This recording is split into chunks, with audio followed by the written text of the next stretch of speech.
Saudara-saudara, ini adalah hari Minggu pertama di dalam tahun 2010. 2009 sudah hilang. Tidak mungkin ada lagi. Engkau tidak bisa menemukan di laci, di lemari, di kantor, tidak ada lagi yang disebut 2009. Tetapi 2009 bisa ditemukan di dalam ingatanmu. Dan dicatat di dalam buku Tuhan untuk selama-lamanya. Setiap kali saya memikirkan tentang sejarah, saya menjadi serius. Sejarah adalah sesuatu yang menghentikan kebebasan. Apa yang pernah engkau lakukan semau sendiri, henti kalau waktu sudah masuk ke dalam sejarah. Sejarah adalah tempat untuk menghimpun dan menabung ingatan. Agustinus berkata, melalui ingatan kita sadar bahwa kita memiliki kekekalan. Berbeda dengan Plato, Agustinus melihat daripada pandangan Kristen, melihat daripada waktu dan arti makna yang terjadi di dalam waktu menurut kitab suci. Agama dan filsafat dunia tidak pernah memberikan pengertian yang sebenarnya tentang apa itu waktu. Meskipun orang Greka lebih daripada bangsa-bangsa yang lain membedakan waktu dari kronos yang dibedakan dengan kairos. Kronos itu adalah mechanical time. Kronos itu adalah waktu-waktu yang bersifat alamiah yang tidak ada gabungan dengan makna. Tapi kairos adalah sesuatu yang terjadi di dalam waktu, tapi berkaitan dengan kekekalan. Khususnya rencana Allah. Itu sebab saat Yesus lahir, saat itu namanya kairos. Saat Yesus dimatikan di atas kayu salib, itu namanya kairos. Saat Yesus bangkit, naik ke surga, datang lagi, itu semua dari kairos, kairos, kairos. Detik atau satu kurun waktu yang khusus dipilih untuk melaksanakan kehendak Allah. Demikian jikalau hidupmu hanya melewati seperti binatang-binatang juga pernah memiliki waktu seperti kita, tapi melewati hidup secara mekanikal, maka itu tidak ada arti apa-apa. Namun kalau di dalam proses waktu kita ada campur tangan Tuhan, ada pekerjaan Tuhan, ada pengabdian kepada Tuhan, itu akan menjadi kairos, kairos, di mana yang kita kerjakan sesuai kehendak Tuhan. Itu tak mungkin digusur, tak mungkin digugurkan oleh sejarah. Dan itu akan membawa kita kepada rencana Allah yang kekal. Itu yang saya tadi katakan. Waktu menabung, menghimpun makna-makna hidup kita yang diingat oleh Tuhan sampai selama-lamanya. Dunia beserta segala nafsu duniawi akan lewat. Hanya mereka yang menjalankan kehendak Allah kekal selama-lamanya. Di dalam berpuluh-puluh tahun, setiap tahun 365 hari, setiap hari 24 jam, setiap jam 60 menit, dan setiap menit 60 detik. Beratus-ratus ribu detik lewat. Berapa banyakkah saat yang kau pakai untuk memuliakan Tuhan? Berapa harikah yang menemukan pimpinan dan abdi karena engkau patuh kepada pimpinan Roh Kudus? Setiap tahun yang sudah lewat tidak ada lagi. Engkau mau koreksi tidak bisa. Engkau mau ambil kembali tidak mungkin. Engkau mau menyesal lalu memperbarui dirimu di dalam waktu-waktu yang sudah lewat itu adalah mustahil. Itu sebab setiap hari matahari terbit lagi mengingatkan kita, you are given one more day to live for the Lord. Setiap tahun baru engkau diberikan peringatan, Tuhan masih belum ambil kamu, karena dia memberi kesempatan 1 tahun lagi. 2 hari yang lalu di dalam kebaktian perdana, hari tanggal 1 2010, saya telah berkhotbah dengan sangat serius dan berdasarkan ayat yang hari ini akan disambung. Aku menganjurkan kamu mempersembahkan tubuhmu menjadi korban yang hidup. Istilah ini istilah baru. Belum pernah muncul di dalam sejarah. Karena di dalam sejarah yang kita tahu yaitu yang disebut korban harus mati. Korban tidak mungkin tidak mati. Korban tidak mungkin hidup. Tetapi semenjak Yesus dimatikan di atas kayu salib, tidak perlu lagi korban mati. Karena semua persembahan, lembu, kambing, domba, semua merpati, perkutut dan semuanya yang disembelih dan yang dicurahkan darah, yang dibakar dan dipersembahkan kepada Allah, itu semuanya tidak berhasil apa-apa. Hanya menjadi simbol dari Yesus yang akan datang. Sehingga Yesus itu adalah satu-satunya persembahan yang sah. Satu-satu persembahan di dalam rencana Allah. Semua kematian adalah akibat dosa. Hanya kematian Kristus adalah rencana Allah. All deaths are the wages of sin. The only death in the will of God is the death of Jesus Christ. Pada waktu Yesus mempersembahkan diri sebagai imam dan sebagai korban di hadapan Tuhan, berhentilah. Tidak perlu lagi satu korban yang mati. Dan karena korban yang mati terakhir dan paling sah ini, 3 hari kemudian bangkit pula dari antara orang mati. Sesudah itu korban hidup menjadi mungkin. Maka Paulus memakai istilah itu. The living sacrifice. Sacrifice means death.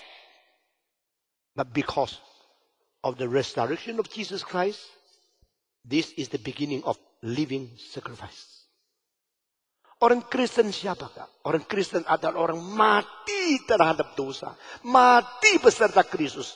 Mati secara rohani karena kita sudah mau bersatu dengan Tuhan. Setelah kita mati dengan Kristus, kita bangkit pula dengan Kristus. Dan Kristus yang bangkit memberikan kuasa kehidupan yang baru kepada kita. Sehingga kita sekarang bukan hidup bagi diri kita sendiri. Paulus berkata di dalam Roma, aku menganjurkan memberi nasihat berdasarkan kemurahan Tuhan. Tidak paksa. Bukan memerintahkan, menasihatkan. Kamu memberikan persembahan tubuhmu menjadi korban yang hidup, living sacrifice. Setiap orang Kristen hidupnya berlainan dengan orang lain. Karena mereka hidup untuk cari uang, hidup untuk sombong, untuk meraih sesuatu, untuk membanggakan si aku yang dicipta. Kita hidup bagi Dia yang sudah mati bagi kita dan sudah bangkit lagi bagi kita. Sehingga kita sekarang bukan milik kita. Aku ini milik Tuhan. Aku ditebus dengan darah Tuhan. Aku dibeli kembali dengan harga yang begitu mahal. Seperti orang yang menebus barang yang sudah digadaikan. Waktu uang itu dibayar, gadaian itu diambil kembali. Hak milik tidak lagi berada di tangan orang yang memiliki gadai itu. Tetapi hak milik ada di tangan orang yang sudah memberi dan untuk mengembalikan. Seorang pendeta yang sangat terkenal di Tiongkok pada tahun 40-an berkhotbah satu khotbah. Waktu saya baca saya sangat sedih dan saya sangat terharu. Dia menanya, kenapa kamu beli barang? Karena kebanyakan uang? Karena barang itu elok? Atau karena mau sombong? Dia mengatakan, saya beli barang karena saya mau pakai. Zaman itu tidak ada orang beli barang yang mewah-mewah untuk pajang. Untuk dipakai karena banyak orang miskin. Pendeta itu mengatakan, I purchase something because I want to use it. When I pay, and anything I buy come to my hand. Since that second, I am owner. I have my right to use it. Likewise, a Christian are purchased to be used by God. Saya sangat terharu. Kalau saya sudah bayar, kalau uang itu sudah diberikan, lalu barang itu sudah dipindah ke tangan saya. Sekarang saya yang berhak. Sekarang saya mempunyai kedaulatan untuk memakai, untuk memberikan, untuk simpan. Aku mau memakai. Lalu dia tanya, tahukah engkau Tuhan beli engkau dengan darah Yesus Kristus, bukan dengan dolar. Karena dia mau pakai engkau. Kalau Tuhan mau pakai engkau, apakah engkau sudah dipakai oleh Tuhan? Banyak orang namanya Kristen tapi dipakai setan tidak sadar. Banyak orang sudah dibeli kembali dengan darah yang begitu mahal. Tapi yang menggunakan dia haknya sendiri. Tuhan tidak berhak, tidak berkedaulatan atas kita. Kita tetap mempertahankan kedaulatan saya semau saya. Sambil menjadi orang Kristen, sambil memakai diri sendiri menurut kemauan rencana. Lalu berkata, Tuhan taat saya. Beri berkat kepada saya. Supaya saya boleh foya-foya. Cilakalah mereka yang mengikuti teologi prosperity. Mereka bukan datang menyembah Allah. Mereka bersikap seperti berlutut kepada Allah. Tapi mereka mempunyai ambisi memperalat Allah. Mendapatkan anugerah Allah. Kekayaan, kesuksesan, kelancaran. Demi mereka mau berfoya-foya. Mau hidup menurut semau mereka sendiri. Penyangkalan diri itu rahasia kerohanian. Penyangkalan diri itu syarat mengikut Tuhan Yesus. Penyangkalan diri itu sesuatu fondasi untuk bertumbuh. Dan penyangkalan diri berarti bukan menurut kehendakku. Tetapi kehendakmu saja yang terjadi. Mari di dalam sambungan khotbah kedua. Kita minta Tuhan memimpin. Sehingga kita mengerti sedalamnya apa yang Tuhan mau. Dan mulai minggu ini, biar sepanjang tahun kita tidak mengulangi kegagalan-kegagalan, kelalaian-kelalaian, kecerobohan-kecerobohan, dan pemberontakan-pemberontakan kepada Tuhan. Dan kita memperbarui kita. Mari kita membaca kitab suci dari Roma pasal 12. Roma pasal ke-12. Karena itu saudara-saudara, demi kemurahan Allah, aku menasihatkan kamu, supaya kamu mempersembahkan tubuhmu sebagai persembahan yang hidup, yang kudus, dan yang berkenan kepada Allah. Itu adalah ibadahmu yang sejati. Semua membaca ayat kedua. Janganlah kamu menjadi serupa dengan dunia ini, tetapi berubahlah oleh pembaruan budimu, sehingga kamu dapat membedakan manakah kehendak Allah, apa yang baik, yang berkenan kepada Allah, dan yang sempurna. Pembacaan kitab suci sampai di sini, ini adalah khotbah sambungan, khotbah kedua tahun ini, di dalam permulaan kita menjalankan tugas kita. Mari kita berdoa. Bapa di dalam surga, kami bersyukur untuk saat-saat yang penting di dalam sejarah, untuk kalimat-kalimat yang sangat tajam di dalam hidup kami, untuk menggugah kami, sehingga gereja kami tidak mengikuti arus dunia, tidak mengikuti kemerosotan dunia, yang melawan Engkau, yang tidak taat lagi kepada Engkau, melainkan kami diingatkan kembali, bagaimana menjadi orang yang setia, bagaimana menjadi orang yang sungguh-sungguh tekun mengikut jejak kaki para rasul yang menurunkan iman kepercayaan yang sejati melalui kitab suci yang diwahyukan oleh Tuhan. Dan para reformator yang sampai mati setia mempertahankan menjadi teladan zaman ke zaman. Lepaskan kami daripada ambisi yang liar. Lepaskan kami dari hati yang tidak jujur. Lepaskan kami dari keinginan-keinginan yang sia-sia.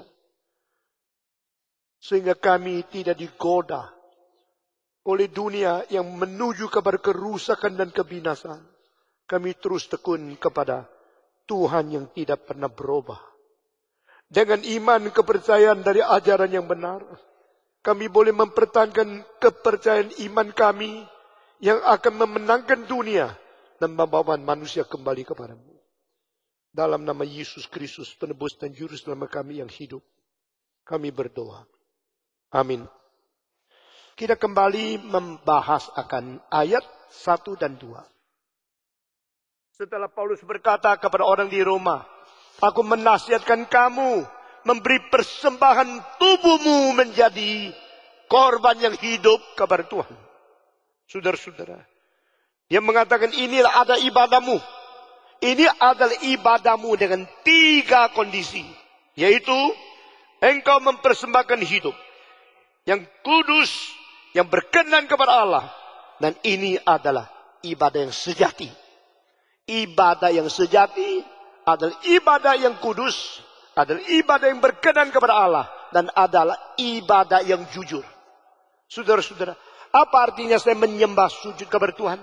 Apa artinya saya bersembah sujud kepada Allah yang menjadi penciptaku? Itu namanya worship. Worship di bahasa Ibrani berarti membengkokkan tubuhmu ke depan. Membengkokkan tubuhmu, merendahkan diri hadapan Tuhan. Bow yourself before God. Saya kira kalau kita melihat di Indonesia, kita akan melihat lebih banyak dari di Amerika dan lain-lain. Karena Islam kalau membengkokkan tubuh mereka, mereka sampai di tanah. Menyatakan itulah ibadah. Itu namanya worship. Heran sekali karismatik tidak bengkok ke depan, bengkok ke belakang. Itu apa saya tidak pernah lihat di Alkitab. Nah, itu bukan ibadah. Itu cungkil balik. Saudara-saudara, semua agama lutut ke depan. Semua agama bengkok ke depan. Menyatakan saya takluk, saya tunduk, saya menyembah engkau ya Allahku. Bahkan orang-orang yang menyembah dewa, ilah, patung, berhala. Semua mereka menyembah ke depan dengan membengkokkan diri. Tapi apa artinya ibadah sesungguhnya? Apakah ibadah itu hanya di dalam upacara? Apa ibadah itu hanya di dalam postur? Yesaya pasal 1 pertama kali Tuhan mengatakan, aku benci ibadahmu. Aku bosan persembahanmu. Engkau telah mengalirkan darah binatang begitu banyak. Bagi saya tidak terima. Engkau setiap tanggal 1, setiap tanggal 15. Engkau memberikan persembahan-persembahan kepadaku. Engkau menyembah aku dengan bibirmu. Hatimu jauh daripada aku. Itu sebab menyembah aku sebenarnya sia-sia adanya. Di sini kita melihat Tuhan membenci hari, tanggal yang ditetapkan untuk beribadah kepada Tuhan. Tuhan membenci akan sapi-sapi yang dibunuh, yang dialirkan darah untuk bersembah sujud kepada Tuhan. Karena apa? Karena mempunyai upacara, mempunyai liturgi, mempunyai keadaan secara agama. Tapi hatinya tidak ada di situ. Jikalau hatimu jauh daripadaku, bibir mulutmu dekat kepadaku, sia-sia engkau beribadah kepadaku. Ini artinya adalah seperti sesuatu hal yang konkret terjadi. Waktu Yudas mencium Yesus, saat itu Tuhan Yesus mengatakan, Yudas, engkau menjual anak manusia dengan ciumankah? Cilakalah engkau mulutnya dekat, hatinya jauh. Cilakalah engkau keliaran di keadaan lahiriah, engkau begitu dekat, tapi hatinya jauh. Cilakalah engkau mempunyai upacara, syariat-syariat agama, tapi hatimu tidak ada di situ. Maka di sini selain memberikan persembahan tubuh kepada Tuhan, Paulus memberikan definisi ibadah. Ibadah, ada ibadah yang palsu, ada ibadah yang sejati. Ibadah harus sejati. Ibadah harus sungguh-sungguh. Barang siapa yang datang kepada Tuhan harus motivasinya bersih. Dan tidak ada cara lain, tidak ada nafsu lain, tidak ada keinginan lain. Tidak ada makna dan niat lain. Engkau kelihatan datang berdoa sungguh-sungguh. Tapi didengarkan dengan teliti, doanya adalah egoisme. Saya mau kaya, saya mau ini, mau itu. Silakan berikan kepada saya. Maka saya sebut engkau Tuhan. Itu bukan beribadah kepada Tuhan, itu memperalat Tuhan. Memperalat cara-cara agama. Menyuap Allah dengan kelihatan seperti ibadah. Tapi adalah memperintahkan Allah menjadi pembantu dia. Engkau maha kuasa. Itu sebab harus sembuhkan penyakit aku. Dengan istilah maha kuasa sebagai kepercayaan. Untuk menutupi motivasi. Dia memperalat Allah harus melayani dia. Benarkah kalau kita beriman semua penyakit akan sembuh? Benarkah kita percaya kepada Tuhan yang maha kuasa? Tidak mungkin kita mati. Omong kosong. Orang karismatik satu-satu mati. Pendeta-pendeta karismatik yang menyembuhkan ini satu-satu mati. Waktu mereka mati tidak lebih tua dari pendeta Protestan. Waktu mereka mati, mereka tidak bisa jawab kenapa saya mati. Bukankah saya pokoknya ada iman bisa sembuhkan. Kenapa mati? Itulah sebab orang reform di kuburan penuh pengharapan. Orang karismatik di kuburan lesu sekali. Mereka tidak bisa jawab. Sebelum mati berteriak-teriak asal beriman. Kalau orang tidak sembuh, ya karena salahmu. Kamu tidak beriman. Maka kamu mati. Kalau begini pendeta-pendeta mereka mati semua karena kurang iman. Seumur hidup beriman sampai hari terakhir imannya sama sekali hancur. Seluruh hidup beriman, hari terakhir tidak beriman baru mati. Itu semua yang tidak masuk akal. Kenapa bisa diterima oleh orang banyak? Ini sebab hari ini kita akan menyangkut pikiran harus berubah. Saudara-saudara sekalian, ibadah itu harus sejati. Orang datang kepada Tuhan tidak boleh liku-liku. Saya berkata kemarin kepada majelis yang makan di rumah saya, semua orang yang saya menemukan tidak jujur, saya berhenti bergaul dengan dia. Semua orang yang tidak sungguh-sungguh main-main, saya lepas hubungan dengan dia. Saya tidak peduli siapa engkau. Jikalau engkau di dalam hatimu ada keadaan yang tidak jujur, tidak sungguh-sungguh, tidak benar-benar, buat apa saya bergaul dengan engkau? 2 hari yang lalu saya mengatakan engkau yang tidak mau sungguh-sungguh menjadi orang Kristen yang sejati, silakan keluar. Ini gereja yang mengusir anggota, bukan gereja yang merayu-rayu anggota. Come and follow me. And if you want to follow me, Jesus said, you should deny yourself and bear your cross. Hanya orang yang sungguh-sungguh mau belajar kebenaran, benar-benar mau patuh kepada perintah, dan sungguh-sungguh jujur mau dipimpin oleh Roh Tuhan. Itu orang pasti sedikit. Saya berkata kepada saudara, kenapa engkau jadi reform? Karena kau ditetapkan oleh Tuhan jadi reform. Saya tanya kepada engkau, kenapa orang reform sedikit? Orang reform sedikit karena Tuhan Yesus berkata, jalan itu kecil, pintu itu sempit, dan yang menemukan jalan dan pintu itu juga orangnya sedikit. Tuhan mementingkan kualitas, jauh lebih daripada kuantitas. Kalau mau orang banyak, gampang tidak? Gampang. Apalagi saya yang mempunyai talenta dan bakat besar begini, saya terus terang saja. Saya mempunyai bakat, talenta, potensi lebih besar dari banyak pendeta. Sehingga kalau saya mau tidak jujur, pakai cara-cara psikologi, cara-cara merayu, anggota gereja reform bisa tambah 5 kali, 10 kali. Lebih besar daripada pendeta karismatik yang manapun. Tapi saya mengetahui, jikalau saya tidak mempertahankan firman, tidak setia kepada wahyu Tuhan, dan tidak mengajar dengan jujur, meskipun saya dapat anggota banyak, ajaran yang salah, akhirnya mendapat anggota yang banyak. Gereja itu gereja yang malu, bukan mulia. The more follower in your church, which is not faithful to the Bible, is shame, not a glory. Jikalau gereja makin banyak, makin besar, jangan kira itu sukses. Kalau yang disebut sudah banyak orang baru sukses, Yesus paling gagal. Saat dia dipaku atas kayu salib, selain Yohanes berada di bawah salib, muridnya semua pergi. Sukses apa? Waktu Yesus dipaku di atas kayu salib, belum membangun sebuah gereja, belum mendirikan satu sekolah Kristen, belum mempunyai satu gedung yang diwariskan sebagai tempat seminari melatih akan hamba Tuhan, belum tulis sebuah lagu Kristen, belum mempunyai satu partai politik Kristen. Pada waktu Yesus dipaku di atas salib, gagal total secara manusia. Tapi dia mengatakan tetelestai, genaplah, sukseslah. Cara pikir kita harus jangan ikut dunia ini. Cara pikir kita harus mengetahui mensari apa yang menjadi inti, esensi, substansi daripada rencana Tuhan Allah. Ibadah harus sejati. Kalau gereja tidak ada kebenaran dan tidak sungguh-sungguh, kalau memang ikut gereja tidak jujur, lebih baik tutup gereja. Tapi kesulitan adalah kalau orang yang menuntut kualitas, mungkin gak mencapai kuantitas. Oh, banyak orang mengatakan ini tidak gampang. Itu sebab banyak reform kecil-kecil, tapi memelihara, tapi tak bisa besar. Tapi saya percaya Tuhan mau dua-dua.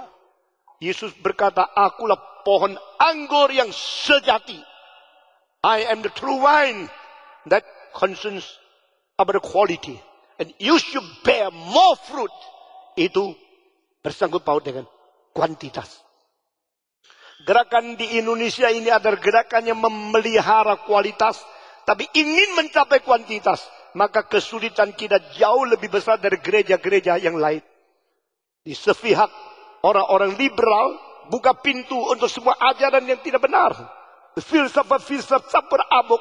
Nah, iman itu dicairkan menjadi tawar. Sehingga bisa menerima banyak. Di pihak yang lain karismatik berusaha untuk menawarkan kesuksesan, kelancaran, kekayaan sebagai satu hal yang gampang hidup. Sehingga mereka dapat anggota yang banyak. In between the liberals and charismatic, we try to hold on the tradition of the faith inherited from apostles. And try to evangelize people. Membawa orang kembali kepada Tuhan. Pada satu pihak kita memelihara iman kepercayaan yang paling ketat. Di dalam aspek yang lain kita mau membawa lebih banyak orang kembali kepada Tuhan. Saudara-saudara, sekarang hari ini saya harus mengumumkan target penginjilan KKR regional tetap dipertahankan 300.000. Tahun ini gereja ini harus membuat KKR menginjili orang-orang di seluruh Indonesia. Targetnya 300.000. Tahun lalu tidak mencapai target, hanya 260. Maka tahun ini harus ditambah 40, 340. Untuk menebus dosa. Saudara-saudara, yang menjadi majelis, pengurus, menjadi kur, semua ikut terjun. Mari kita lebih giat. Lebih giat daripada tahun-tahun lalu. Lebih giat memberitakan Injil. Saudara, di bawah engkau melihat waktu di lobi masuk ada 4 foto. Itu kebaktian-kebaktian di Manado, di Minahasa. Yang satu kali saya berkhotbah kepada 18.000 orang. Dan yang satu kali 25.000. Foto yang paling besar belum dicetak dengan baik. Dan itu adalah 40.000 malam terakhir. Kita berusaha memberitakan Injil. Lebih banyak telinga mendengar firman Tuhan. Bagaimana mereka reaksi kepada Tuhan, itu urusan mereka. Tapi tugas kita adalah memberitakan yang sungguh-sungguh. Yang benar. Yang berasal daripada kitab suci. Tanpa kompromi. Dengan kuasa dari Tuhan. Dengan tunjangan hidup yang suci. Dan dengan cinta kasih kepada orang berdosa. Saudara-saudara, biarlah gereja ini menjadi gereja di mata Tuhan. Diperkenan dengan ibadah yang sejati. Yang sembah sujud kepada Tuhan secara sejati. Pertama harus jujur. Kedua harus suci. Tuhan tidak mau menerima pelayanan yang tidak suci. Jikalau mulutmu mau dipakai Tuhan, berhenti bicara hal yang kotor. Berhenti maki-maki. Berhenti mengkutuk. Berhenti mengatakan hal-hal yang sia-sia. Mulutmu yang suci menjadi satu berkas di dalam tangan Tuhan yang diperlayakan untuk memberitakan firman yang suci. With the holy mouth, you speak the holy word. Guru sekolah minggu, mulutmu mau dipakai hari minggu untuk mengatakan firman. Dari Senin sampai Sabtu, mulutmu harus dipelihara baik-baik. Jangan kotor. Seumur hidup suci, seumur hidup pakai Tuhan. Tanganmu yang mau melayani pekerjaan Tuhan. Suci. Tangan suci. Mari kita mempunyai tubuh yang suci. Jangan berzina. Mari kita mulut yang suci. Jangan mengutuk. jangan memaki, jangan menfitnah, jangan mengumpat, jangan bicara hal-hal yang tidak ada artinya. Jangan bergurau dah karu-karuan. Tanganmu suci, jangan mencuri, jangan berbuat dosa, jangan melakukan hal yang melawan kehendak Tuhan. Seluruh tubuhmu itu suci. Serahkan otakmu di atas mezbar. Serahkan matamu di atas mezbar. Serahkan telingamu di atas mezbar. Serahkan tangan kakimu di atas mezbar. Serahkan tubuhmu di atas mezbar. Ini adalah persembahan yang sejati. Di dalam kitab Roma pasal 6 mengatakan anggota tubuh dipersembahkan satu persatu. Kita menyembahkan ini anggota tubuh untuk menjadi alat yang kudus, untuk melaksanakan kebenaran, melaksanakan di kayu suni. Saudara-saudara. Sampai fase ke-12 dia katakan tubuh diserahkan. Anggota-anggota diserahkan secara bagian-bagian. Tubuh diserahkan fase 12 sebagai satu keseluruhan. Ibadah yang baik, ibadah yang benar pertama, yang sejati, jujur dan bersih. Kedua, yang ditunjang dengan hidup yang suci. Kalau saya sebagai pendeta, sebagai pimpinanmu, saya hidup kenajisan, hidup berzina, hidup kotor, hidup sembarangan main uang, hidup tidak jujur. Bagaimana saya berhak berbicara sesuatu kepada engkau? Apa yang saya katakan akan dilawan oleh engkau. Karena engkau mengetahui kerusakan saya, mengetahui kenajisan saya. Tetapi kalau saya hidup dalam kesucian, setiap perkataan saya diurapi oleh Tuhan. Meskipun engkau tidak suka dengar kalimat-kalimat kadang-kadang tajam, kadang-kadang sulit melukai kamu. Tetapi Tuhan akan berkata, what he is speaking is right. He lived in a holy life. You should listen to the word of God. Saudara-saudara, saya tidak takut khotbah saya dimarahin, diejek atau tidak diterima oleh orang. Saya takut khotbah saya tidak dimeteraikan oleh kuasa Roh Kudus. Kalau kita hidup kudus, kita baru beribadah kepada Tuhan. Apa gunanya pergi ke tanah suci? Apa gunanya pulang dengan keadaan saya sudah berziarah, saya sekarang haji, atau saya sekarang sudah dibaptiskan air Yordan? Itu sombong? Itu bikin engkau lebih bersih? Itu tipuan iblis. Jika engkau tidak mempersembahkan anggota tubuhmu untuk menjadi sesuatu persembahan yang kudus di hadapan Tuhan, engkau tidak mungkin dipakai oleh Tuhan dengan besar-besaran. Tuhan mau memakai orang yang suci. Pemuda-pemudi di mana-mana saja, baik di Amerika, di Asia, di Eropa, di Australia, potong, tulis tanda tangan, tulis sesuatu di Alkitabku. Saya yang paling banyak tulis itu cuma satu ayat. 2 Timotius 2:21. Jadi suci supaya dipakai oleh Tuhan. Saudara-saudara, Paulus berkata di rumah orang kaya ada cangkir-cangkir yang lain. Cangkir kita terakota. Tapi orang kaya ada cangkir emas, ada cangkir perak, ada cangkir daripada kayu, dan ada juga dari terakota. Lalu dia mengatakan, sesudah mengatakan 4 tingkat itu. Orang-orang kaya emas, perak apa? Orang miskin terakota. Lalu dia kalimat, harus engkau menjadi suci supaya dipakai oleh Tuhan. Guru saya Dr. Andrew G. Dia mengatakan, engkau pulang ke rumah, haus sekali. Lalu engkau mau minum. Waktu engkau mau minum, engkau perlu cangkir. Waktu ambil cangkir, itu cangkir emas. Tapi dilihat, dalamnya tai burung. Mau pakai dah? Cangkir perak, dalamnya debu banyak. Cangkir yang paling murah, itu cangkir terakota. Tapi bersih sekali. Engkau pakai yang mana? Jawab. Yang terakota. Bukan. Yang bersih. Kalau yang emas bersih, ya pakai emas. Kalau emas ada tai burung banyak. Debu banyak. Ada kacau amati di dalam. Engkau pasti bilang, oh puji Tuhan, sama-sama hidup saja. Engkau pakai yang paling bersih kan? Tidak peduli dia kayu, tidak peduli dia terakota. Asal dia bersih engkau pakai. Tuhan tidak kata, oh ini anak orang kaya harus dipakai. Ini orang miskin dibuang. Tidak. Banyak orang yang dipakai Tuhan adalah orang-orang yang sederhana sekali. Salah satu nabi yang paling penting Elias. Dari kota yang kecil sampai sekarang tidak bisa ditemukan di mana. Saudara-saudara. Tuhan tidak peduli engkau berapa kaya. Engkau anak daripada pendeta atau seorang paus. Atau seorang pastor, atau engkau anak dari seorang menteri, atau jenderal. Tuhan tidak peduli itu. Tuhan peduli sekarang engkau kudus tidak. Kalau engkau suci, maka engkau akan dipakai oleh Tuhan. Itu syarat mutlak. Ada orang tanya Billy Graham, kenapa Tuhan begitu besar memakai engkau? Why God you so greatly? Billy Graham menjawab, let us not discuss this question. Let us not to grieve Holy Spirit. Jangan kita membahas pertanyaan ini akan melukai, menyedihkan roh. Maksudnya apa? Kedaulatan Tuhan Allah, jangan cari alasan. Kalau saya begini, ada syarat saya dipakai oleh Tuhan. Waktu saya membaca itu, saya sangat setuju Billy Graham. Tapi saya tidak berarti saya setuju 100%. Karena ada satu hal yang tidak boleh tidak jawab. You want to be used by God? Live a holy life. This is the most fundamental basic principle.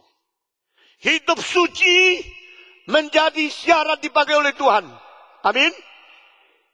Apakah engkau sudah suci? Saudara-saudara, saya minta semua majelis tangan suci. Jangan sembarangan memboroskan uang Tuhan. Semua pendeta, hati suci. Jangan memikirkan motivasi yang lain selain memperkenan Tuhan. Only to please God, nothing else. Baru saya berada di Perth, Australia, 15 gereja yang bergabung undang saya bikin kebangunan rohani. 15 pendeta semua datang. Lalu 15 pendeta dan majelis masih datang. Yang datang menjemput saya di airport kira-kira 40 orang. Begitu menghormati saya. Dan salah satu itu pendeta doktor, ya, yang menjadi rektor sekolah teologi di situ. Lalu waktu semua menjemput, tunggu koper datang, dia mengatakan, saya bicara sedikit sama kamu. Dia membawa saya ke pinggir. Saya melihat sudah kira-kira 20 tahun. Sejak engkau menjadi guru saya di sekolah teologi. Dia sekolahnya di China Graduate School of Theology. Murid saya. Saya mengajar di sini. Sampai sekarang sudah lebih 18 tahun. Ya. Tahun 75 saya mengajar. Ya. Maafkan, 17 tahun. Waktu itu tahun 92. Saya memperhatikan terus. Saya lihat kuasa Tuhan melalui kamu tidak pernah berubah. Itu terus dipakai. Sedangkan saya lihat banyak pendeta yang dulu hebat sekarang sudah hancur. Dulu begitu meriah sekarang sudah menjadi tidak berkuasa. Beritahu kepada saya, rahasia apa engkau bisa dipakai Tuhan terus? Saya tidak senang pertanyaan itu. Tapi karena saya lihat seriusnya dia jujur mau tahu. Dia mau tahu kebenaran.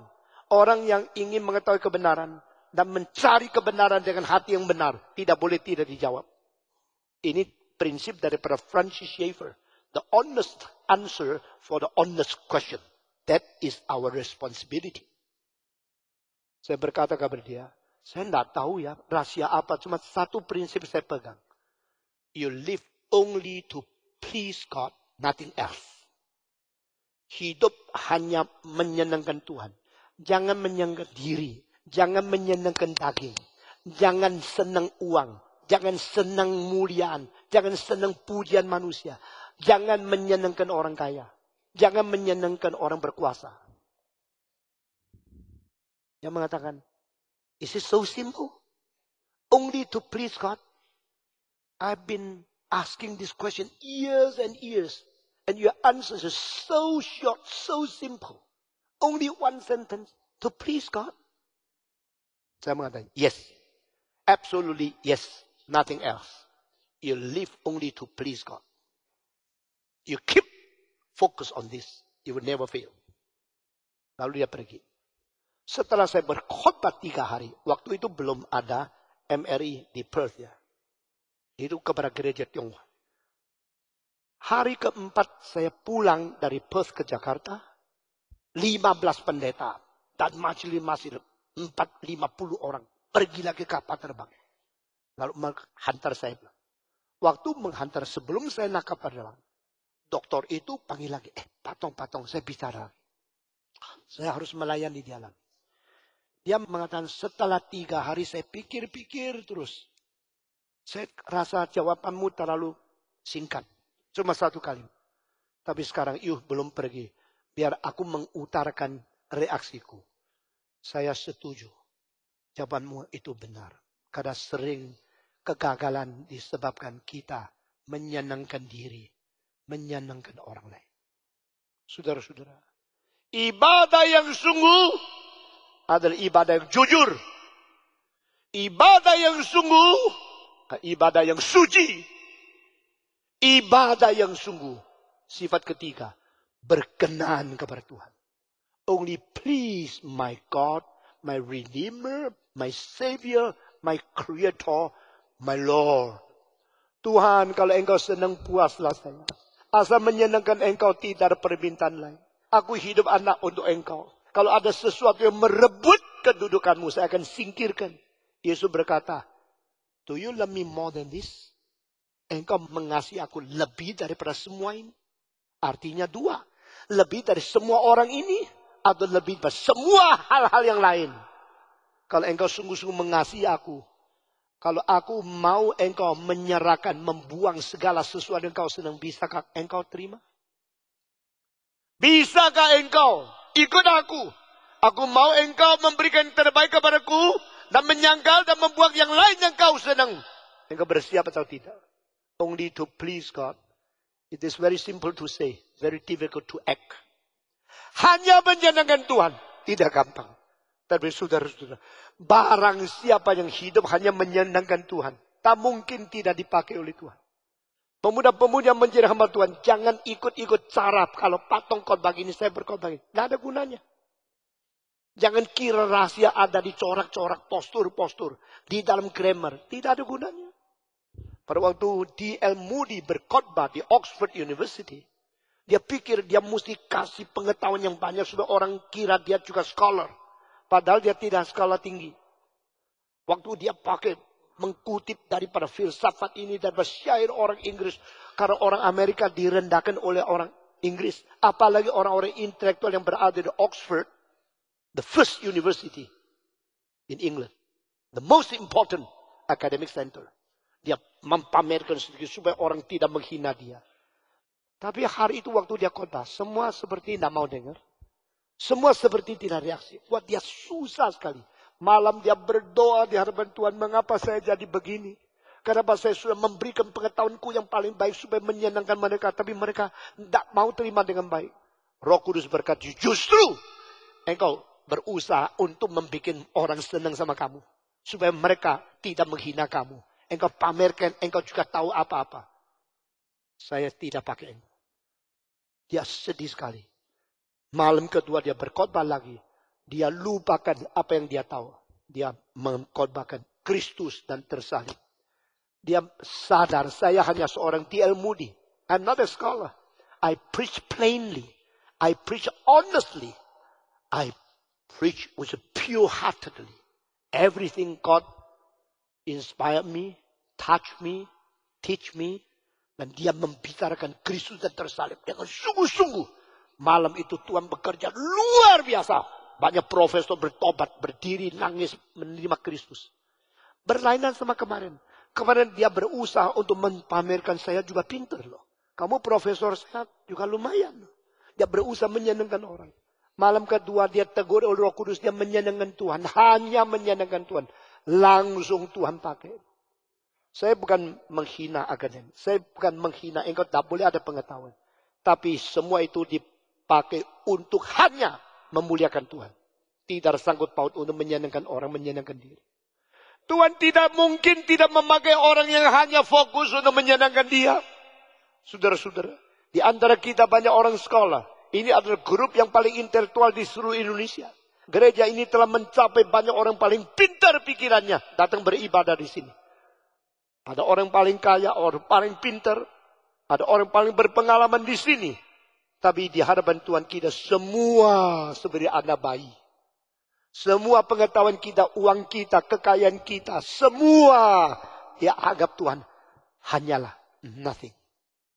Dan kita semua hanya mau menyenangkan Tuhan. Dari pendetamu, dari pemimpin sampai pengikut setiap orang di sini. Mari kita cuma lihat kepada Kristus di atas tatanya. Cuma menyenangkan dia. Amin. Dan Tuhan tak mungkin tidak memakai gereja ini. Sekali lagi saya berkata kepada engkau, gerakan reform Injili di Indonesia adalah satu gerakan yang begitu mulia. begitu hormat yang kita sendiri tidak boleh injak-injak. Kita sendiri tidak boleh main-main. Kalau kita main-main, kita kompromi, maka kita menjual hak sulung kita.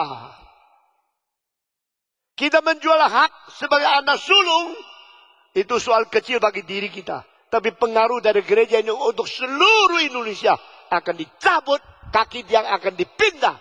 Engkau akan menjadi piatu yang ditinggalkan oleh Tuhan. Itu yang saya takut. Saya tidak takut tidak ada uang. Saya tidak takut tidak ada orang. Saya tidak takut tidak ada tunjangan apa. Saya takut Tuhan meninggalkan kita. Karena penyertaan Tuhan, kehadiran Tuhan itu lebih berharga daripada pengalaman, bakat, karunia, potensi, atau uang yang berada di kas gereja. Saudara-saudara, kadang-kadang kita mengadakan kegiatan, kita rugi. Ini kali Natal, 2 kali konser, free. Lalu akhirnya persembahan tidak cukup bayar gedung, dan tidak cukup bayar orang yang main musik. Rugi. Lakukan tidak? Tetap lakukan. Tetap lakukan. Kita bersandar kepada Tuhan, lalu membiarkan kita mempunyai satu tekad. Karena pelayanan bukan untuk profit. Kalau perlu bayar, perlu rugi, perlu tanggung berat, perlu kosongkan kas, tidak apa-apa. Asal kita bisa memuliakan Tuhan. Ada orang tulis surat sama saya. Pak Tong, you mau dirikan sekolah. Sekolah itu bisa cari uang banyak. Hak apa engkau suruh orang memberi persembahan untuk beli tanah? 50 miliar. Maksudnya dia, sekolah akan kita dirikan sekolah lain. Seperti sekolah lain, dapat uang banyak. Lalu kita profit. Lalu tidak mau keluarkan modal. Maunya cari profit. Suruh orang persembahkan dari untungnya banyak sekali. Saudara, silakan jangan sembarang pikirkan tentang apa yang saya rencanakan. Saya bukan apa yang kau pikirkan. Saya tidak pikir kita mendapat profit banyak. Lalu kita mau cari uang banyak. Tidak. Saudara-saudara, semua yang saya lakukan dari yang paling berat, yang paling rugi. Siapa yang pernah kirim uang menunjang sekolah teologi? Reform Institute. Coba angkat tangan. Siapa yang pernah kirim uang menunjang sekolah teologi kita? Angkat tangan. You tidak ada hati nurani. You Kristen yang tidak mengetahui. Perlu sekolah teologi. Kita perlu mendidik. Dan itu uang berapa banyak? Hampir tidak ada satu orang kirim uang. Dari mana uang? Dari persembahan hari Minggu yang saya khotbah. Saya kasih tahu sekolah teologi perlu uang banyak. Menakutkan. Tapi saya tidak pernah minta uang. Semua yang saya kerjakan itu rugi. Tapi bisa karena Tuhanku hidup. Selama saya hidup, selama saya melayani, saya tidak mau banyak bicara tentang uang. Tapi saya berkata, semua yang saya lakukan untuk kehendak Tuhan. Tuhan pasti mencukupi. Banyak sekolah teologi kirim orang pergi cari uang, pergi orang kaya ketuk pintu. Ayo coba dong, nodong. Saya tidak pernah. Saya keluar negeri, keliling dunia 95 kali. Tidak pernah bawa satu buku sokongan mencari seorang kaya. No fundraising. No asking door to the billionaire. No asking money. No prayer letter. Banyak surat doa itu sebenarnya cari uang. Sini tidak ada. Kita bikin konser. Tidak ada iklan. Kita kerjakan segala sesuatu yang berlutut kepada Tuhan. Kalau saudara tidak akan memberi, Tuhan bisa bangkitkan yang lain. Kalau tidak memberi, Tuhan pakai saya berkhotbah mati-matian dapat uang untuk tunjang semua ini. Saudara tahu tidak? Sekolah-sekolah teologi lain cari uang dari gereja ini, gereja itu, kirim-kirim. Kita tidak ada gereja kirim 1 rupiah mendukung. Karena mereka takut reform menjadi ancaman mereka. Bukan saja demikian. Orang reform pun sendiri tidak mengirim uang. Tetapi tetap jadi. Tuhan tidak bersandar kepada kamu. Dan kita tidak menyenangkan kamu. Saat-saat perlu, saya mendidik, mengajar, mengingatkan kamu. Sesudah itu saya serahkan kembali kepada Tuhan. Saya bersyukur sampai hari ini. Anak saya sekolah tidak pernah ambil uang gereja 1 rupiah. Saya bersyukur kalau perlu. Anak saya yang sekolah teologi pun tidak usah didukung oleh gereja.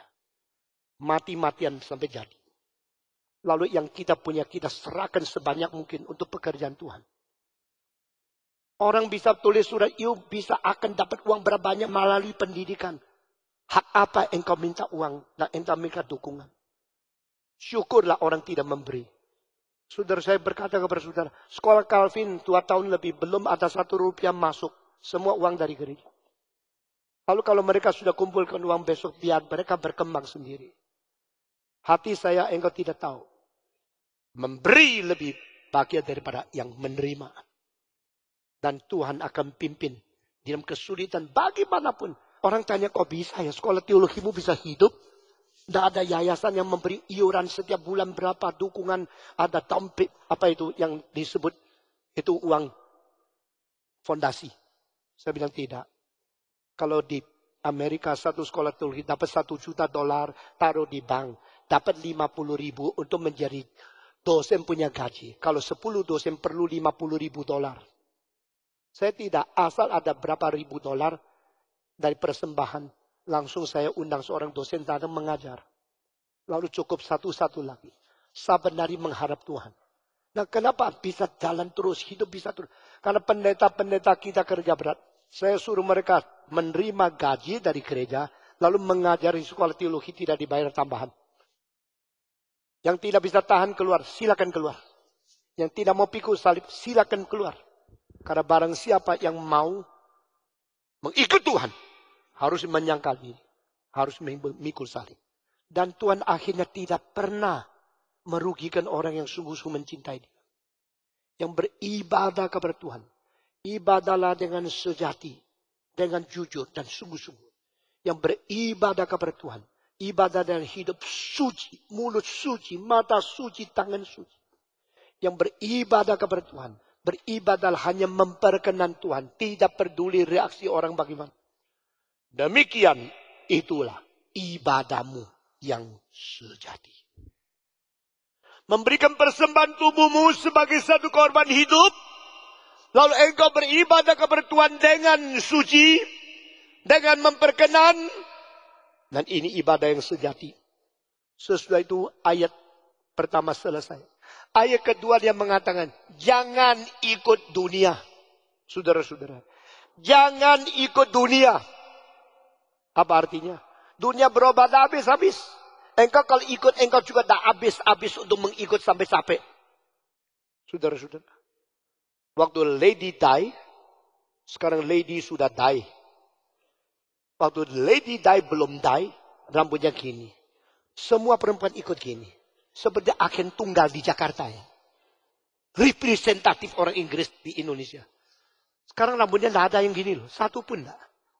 Kenapa? Ikut dunia. Kalau orang gini, ikut gini. Orang gitu, ikut gitu. Orang arus apa, ikut arus apa. Uangmu tak habis-habis dibayar untuk mengikuti hal-hal yang fana. Jangan ikut. Orang model baru mobil, langsung beli. Takut ketinggalan. Pendetamu tidak pernah beli 1 kali mobil baru. Dengar ya. Mobil saya yang saya pakai semua lebih 8 tahun. Yang sekarang saya pakai 16 tahun. 17 tahun setelah tanggal 1. Tahun 96. Kenapa? Karena mobil baru sama mobil lama. Cuma beda modelnya. Baru 1 tahun modelnya masih baru sudah 100.000. Buat apa dibeli? Beli yang sudah 5 tahun yang baru jalan 20.000. Lebih baru. Yang penting bukan modelnya baru. Mesinnya masih baik. Jadi dengan demikian saya bisa hemat uang banyak. Di Indonesia mobil 300 cc, 3000 cc ke atas. Lebih 1 miliar kalau Mercy. Yang Jepang pun ratusan juta. Saya pakai mobil kira-kira sekarang harganya tidak sampai 200 juta. Tetapi enaknya luar biasa. Mau ikut kapan-kapan saya bawa. Kalau tidak takut saya yang setir ya. Saudara-saudara. Lalu uang yang seharusnya, saya bukan tidak bisa. Saya bukan tidak ada uang cukup beli mobil baru. Tapi uang sisa itu saya beli painting, beli apa nanti taruh di museum. Itu menjadi hidup yang membagikan diri menjadi berkat bagi orang lain. Setiap tahun hemat-hemat uang hemat-hemat semua dipakai yang bermutu. Dah rugi kok saya tetap naik mobil. Saya belum pernah beli jas lebih dari $100. Apakah saya tidak ada uang beli yang lebih baik? Ini $440 ini. Beli di Hong Kong. Ganteng loh. Coba lihat. Engkau mau gengsi-gengsi, silakan. Mau ikut dunia, silakan. Mau ikut mewah, ikut gengsi, ikut arus. Saudara, tren itu mahal sekali. Mengikuti tren, bayarnya banyak sekali. Saya tidak ikut tren. Akhirnya, saya menjadi tren baru. Orang ikut saya. Mengapa harus ikut-ikut dunia ini? Jangan ikut dunia ini. Dunia terus membuat sesuatu yang baru sehingga engkau penasaran, engkau terus ikut. Akhirnya hatimu di situ. Uangmu dia habiskan. Waktumu dihabiskan juga. Engkau seumur hidup tidak selesai mengikut dunia. Dunia tidak akan berhenti untuk merayu kamu. Dunia tidak akan berhenti menemukan hal-hal yang baru yang menarik sehingga hatimu tidak lagi ikut Yesus Kristus. Saya berkata kepada saudara, kalau ke toko buku, bestseller, buku-buku bestseller, semua itu sampah. Karena orang yang banyak yang suka baca, orang banyak berarti orang bukan pilihan. Bukan orang yang mempunyai kepintaran yang khusus. Buku-buku yang paling bernilai tak pernah menjadi bestseller. Tetapi tahan terus dari zaman ke zaman. Lagu-lagu pop. Itu lagu-lagu popcorn. Jagung pop. Popcorn. Habis. Lagu-lagu yang paling banyak orang dengar. 20 tahun lagi menjadi di gudang. Di sampah. Tidak ada orang mau nyanyi lagi. Lagu-lagu yang bermutu. Beratus-ratus tahun tidak dibosani. Ingat ya, barang yang begitu lihat senang, itu barang tidak beres. Barang yang sudah 20 tahun lihat, loh makin bagus. Makin bagus ya. Saudara-saudara, saya percaya termasuk gedung ini, begitu lihat cuma gede tok, pelan-pelan lihat, bagus loh. Makin lihat makin bagus loh. Kenapa mobil-mobil, khususnya mobil Jaguar, mobil Mercedes, itu begitu keluar kelihatannya lucu ya. Nggak, apa itu ya, nggak biasa lihat. Tapi setelah 20 tahun, 30 tahun, masih bagus loh. Makin lihat, bagus loh. Berpuluh-puluh tahun lagi, bagus loh. Karena apa? Ada unsur X, dan unsur kekekalan yang dibubuhkan ke dalam kesementaraan. The eternity contained in temporality. Itu namanya classical beauty. Orang tanya, engkau gedung ini dirancang filsafatnya apa? Pertama, tidak boleh ada tiang. Setiap orang dengar jelas. Setiap sudut itu langsung. Sehingga diciptanya dengan keadaan yang fungsional secara paling gampang melihat. Dari setiap sudut melihatnya begini. Bukan lihat gini. Bukan lihat begini. Yang paling dekat tidak lebih dari 25 derajat. Yang paling jauh mata tidak capek. Ya, suara dari sini ke sana paling banyak 40 meter. Sehingga tidak ada suara sumber yang sampai 80 meter ini panjangnya. Dan di luarnya 3 hal. Pertama, simplicity. Sesederhana mungkin. Jangan rumit-rumit. Kedua, dignity. Karena ini beribadah. Harus ada satu suasana beribadah yang sangat-sangat hikmat. Ketiga, timeless beauty. Nah, ketiga ini berarti put eternity substance into the temporality building. Nah, firman Tuhan begitu. Firman Tuhan tidak lebih rumit dari Plato. Gampang dibaca. Tapi firman Tuhan mencakup segala segi yang paling mendalam. Tidak mungkin dicapai oleh manusia yang dicipta oleh Tuhan otaknya menulis. Ini Tuhan sang pencipta. Dan firman Tuhan diperlukan selama-lamanya. Tidak mungkin akan menjadi keguguran. Oh, sekarang sudah abad 21. Tulisan Paulus terlalu kuno. No. Always updated. Always shining in all time, forever and ever. Because it is from eternity. Substance of eternity put into the temporality. Ini penting sekali. Mari kita mempelajari apa yang namanya kekal, apa yang namanya sementara. Di dalam kekekalan kita mempunyai kekekalan. Di dalam kesementaraan kita mempunyai substansi kekekalan. Itu orang bijaksana. Puji Tuhan, tidak ada satu zaman kitab suci menjadi kuno dan tidak ada berguna. Setiap zaman berusaha untuk membuang kitab suci. Akhirnya kitab suci membuang setiap zaman. Karena firman ini bawa kita sampai kekal. Seorang Inggris namanya Samuel Johnson yang disebut sebagai the Lion of English Literature. Seorang pujangga yang besar sekali. Seorang mempengaruhi seluruh Inggris dengan tulisannya. Dia sendiri mengumpulkan buku yang banyak belajar seumur hidup. Waktu dia tua mati, semua sedih sekali. Keliling akan tempat tidur dia.